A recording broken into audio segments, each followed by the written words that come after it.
Newry, it's the morning program. Oh yay, oh yay, oh yay. Pray welcome, Steve Eccles. How are you? I'm doing well, thank you. Of Eccles Physiotherapy. How are you? I'm still okay, yeah. Tell Steve Eccles, tell them where you practice your bone business of the skeletal making good. I practice physiotherapy. Where? At 47 Old Warren Point Road. And that's down the road from Mr. Kyo's garage, about Yes. 300 metres. Mr. Coe's lovely garage. Beautiful cars, and we're waiting for the day that Mr. Kyo will say, "You've mentioned us so often on the program, I'm going to charge you for being a signpost to Eccles Physiotherapy." No, we want him to give us a car, don't we? No, he's going to give us a car. You're going to get and one, physio. I'm going to get one. One each. We tell them about things that are happening. Yes, We yeah. were asked to do this. The Irish Congress of Trade Unions March for Fair Pay. Saturday coming, the 18th, 12 o'clock. Writers' Square, Belfast, 12 noon. Speeches and music. And then the march starts at 12:45. A pay rise for all. And interestingly, we see an empty purse opening here. And the empty purse could be the coffers of government, no money to give it to you, or it could be the empty purse of need of those who have no money to. Yeah. But you know, most of us have enough to begin on with, don't we? You have the Yes. car boot sale I from do. St. Mary's I have a car boot sale from St. Mary's. It's the church on Hill Street. It's the Church of beside the Ireland. market. Yeah, the Church of beside Ireland the market. beside the market. And from 10 a.m. to 1 p.m. For the next 2 Saturdays, that's Saturday the 18th and the 25th of October, there is a car boot sale. And you know, Sure, lots of stuff to... yeah, I think it's about a fiver to get your car in. It is a fiver to get your car in, and I'm sure it's not nothing to go in and have a look around. No, no, you're welcome. And Yes. you know, it's a matter of getting stuff. You could, you know, a car full of stuff could fetch you a couple of hundred on the day. Yes, That could do yes. some good. Clearing out I your... might do that. I might do that because I've launched my winter warmth pledge again this year. Do you know what that is? I do not. Ah, come Please on. tell me. Tell me. Ah, for goodness sake, I must tell Is you. it about old coats? No, it's not about No. old coats.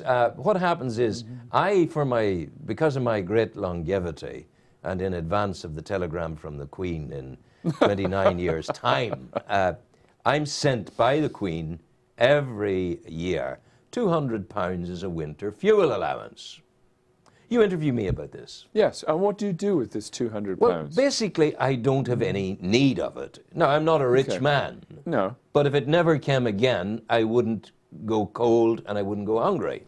Okay, that's right. And so what happens to the £200? I got this idea that there would be many people like me. Yeah.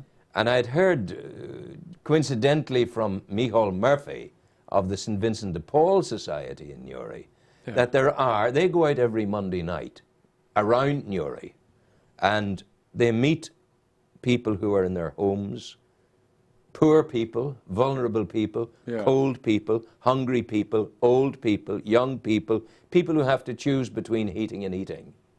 And I thought to myself, why not do a winter warmth pledge that I will give my allowance of 200 quid, pledge it to the St. Vincent de Paul every year. We got £5,000 last year. That's wonderful. And it was, you know, that's better than Yes. nothing, you know. No, it's And we great. also were able to help Barry Turley, who is an outreach to children in Kidway in Africa. Oh, Yes, that kind of yes. thing. So really we've launched it again. And if I That's got a couple great. of hundred quid out of the car boot sale on Saturday, sure, that would go to it as well. It would, you that know. would be lovely. Do you think that's a good idea? It's a great idea, yeah. And yes. there are people out there who can fundamentally. It's not going to make or break them whether they get the thing or not. Yes. You know. So. And it would help them sleep a little easier in their I think so. It's my experience. If you do that, no matter how cold your house is, you will always find a great warmth surrounding you because Yes. you've done the right thing. Yeah. And Yes.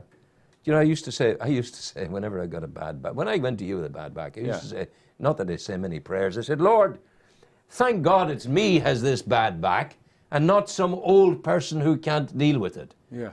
And one morning I wakened up and said, yeah, I'll Egypt, you're 71. You are an old person. What are you talking about here? So that is the fun thing. I observed this morning, and this is absolutely true, that once upon a time in our pre-historic age of crawling around on all fours. Yes.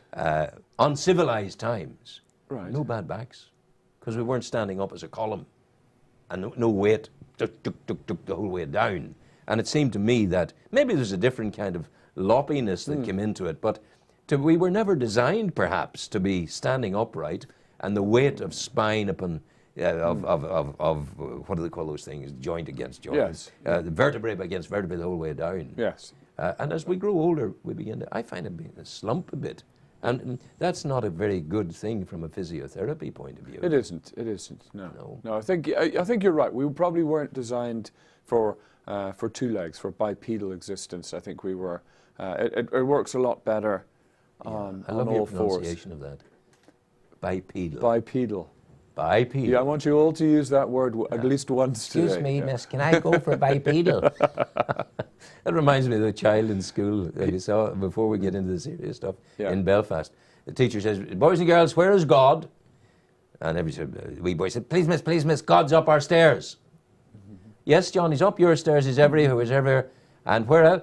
Please miss, he's definitely up our stairs. And this goes on for 5 minutes. Yeah. And she said, but why, John, are you insistent he's everywhere? God is everywhere. But why do you think he's up your stairs? Because every morning, miss, my mummy comes to the bottom of the stairs and says, holy God, it's 9 o'clock, will you get up? Oh, madness. No, my back's bearing up, and I'm a good case study here because the sands of time had run through the glass, and I was beginning to come down into nothingness. And you had the chance to do some work on me, and I thank you for that. Well, my pleasure.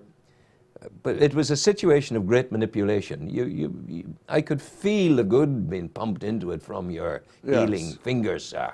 Well, and really all we do is we get joints that are no longer willing to move and just get them started to move. Yeah. And then once they start to move, the movement that you continue with that, your exercises, keeps those joints healthy and happy. Joints like to move. They don't like... They don't like it, and if they stiffen up, they produce pain automatically by themselves. Is it the design of the cartilaginous material, which is in between the vertebrae, is that designed as a kind of a shock absorber? It is, yes. And one of the clever things about it is that it's not like a piece of rubber, for example, that would show up. There's a little nucleus, a sac of gel in the middle of it, which moves. Yes. So that when you bend forward, it slides to the back, causing shock absorption. When you lean back, it slides to the front. And so if the outside wall gets torn and it leaks out a little bit, that's the cause of the problems. So it leaks out a little bit. Is that the same as a protruding disc? Yes, a protruding disc can give you pain by pressure, where it bulges out and presses on perhaps delicate nerve roots, but also there's some chemical leakage. The stuff that the nucleus, the little ball in the middle, is made of is a fluid, and if it leaks out, it can irritate all the tissues around it too. So yeah, it's a very clever bit of design. It's beautiful. If it didn't go wrong, it would be even better. But I think as we get older, disc bulging peaks at around 45, 50 years old. So I'm over the hump. But after that, then those active disc bulges no longer really occur. Yeah. Or are much rarer. Yeah. And we get more old disc bulges that sort of become fibrotic, and then joints that swell. Fibrotic? Well, instead of the nice cartilage material, it turns into a thicker cartilage. Yeah. And does that occur with a purpose? And is that purpose to accommodate the degradation of the column and to give it further kind of support in some way? In some way, well, I think. I don't know. I think the changing of the fibrosis of the cartilage it doesn't really have a purpose. It's just what happens to. Yeah. But sometimes if joints in the spine are a little unstable, then they grow extra bone on the edge called bony spurs or osteophytes. Yes. And they can stick out to give the spine more stability. Unfortunately, sometimes they stick out into areas that are delicate and cause pain. Cause a problem.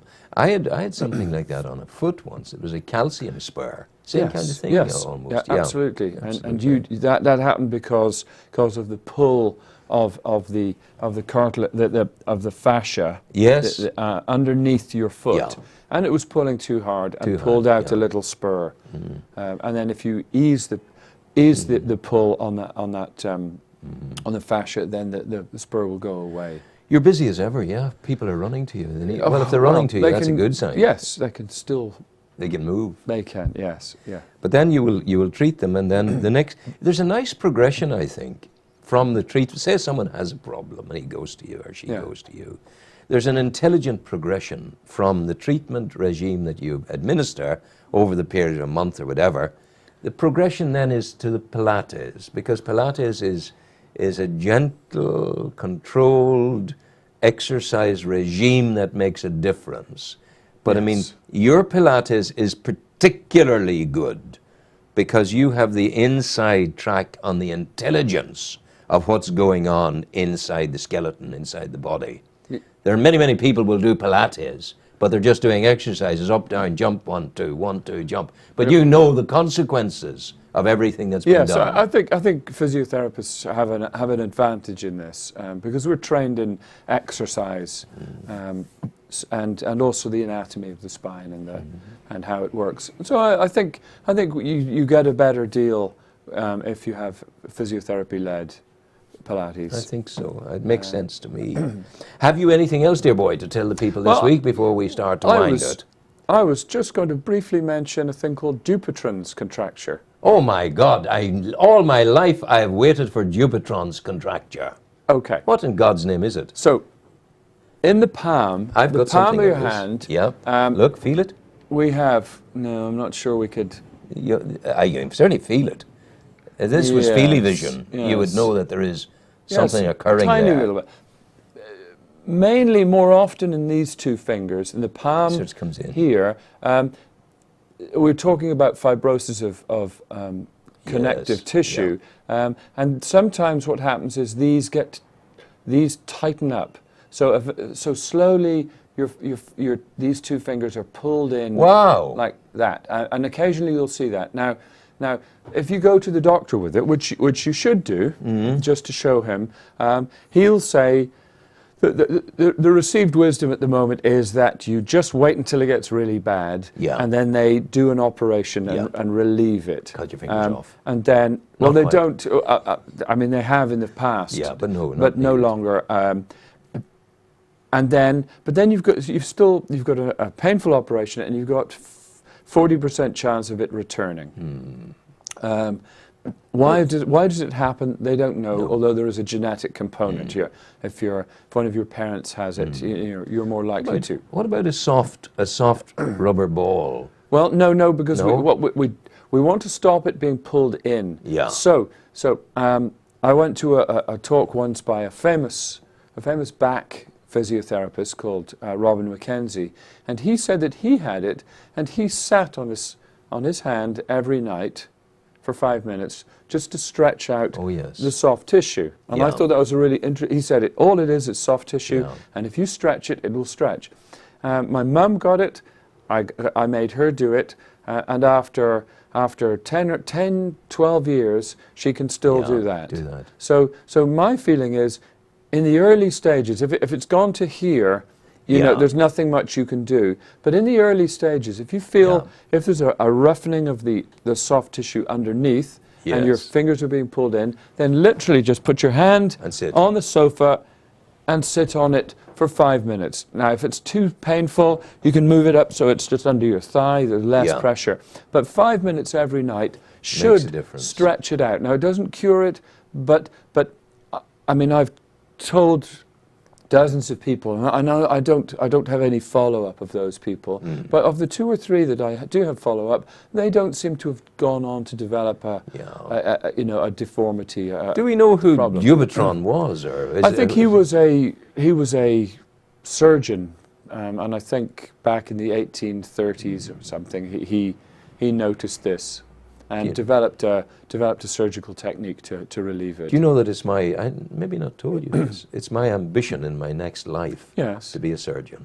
I want to be reincarnated as a surgeon because I've done more than my share of surgical filming of operations. Yeah. And I find the whole business of what occurs in the operating theatre fascinating.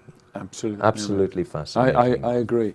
There was one particular operation, and I just couldn't believe what was happening. It was a mastectomy, and they were rebuilding in the same operation.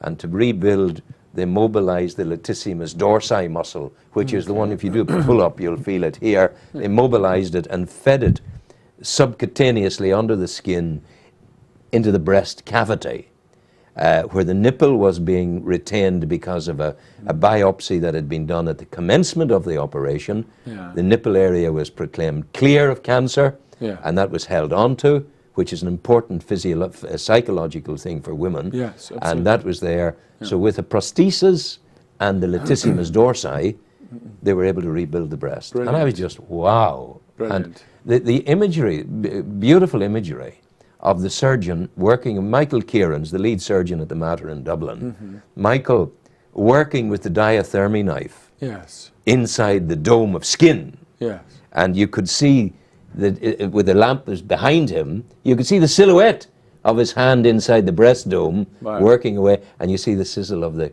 smoke coming up from the cutting. Yes. So I want to be a surgeon when I come back again.